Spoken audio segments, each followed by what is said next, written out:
Okay, so I'm entering the master bedroom. Here's the wall that separates the bedroom and bathroom, the location of the new wall. And then if we come in here, you can see on the floor there where the old wall was. And right there in the corner, that's concrete block. And then back on the other side, the old wall was here, and it also, of course, is concrete block on the outside.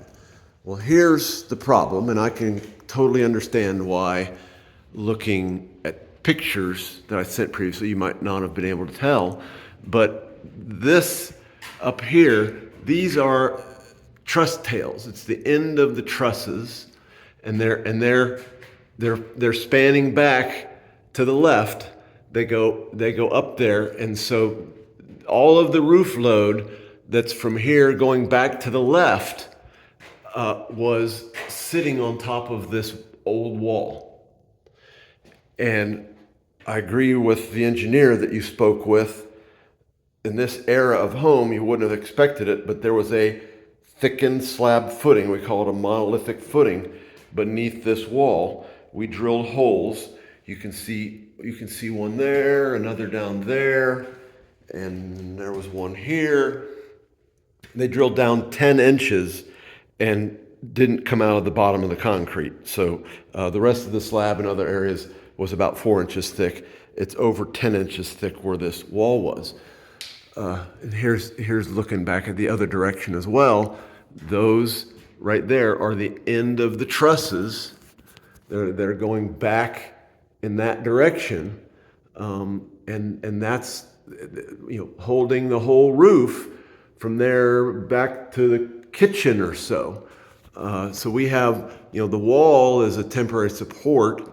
The trusses aren't designed to support there really, but it's also, even though we built it load bearing, the slab beneath it isn't load bearing. It's only 4 inches thick.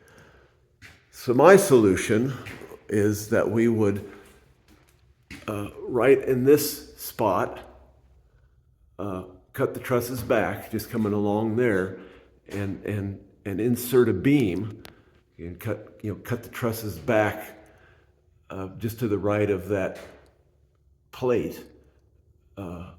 Insert a beam. It would have to go all the way across here, because you can bear on top of the concrete block wall on the far side, or on the outside wall at the other end, and could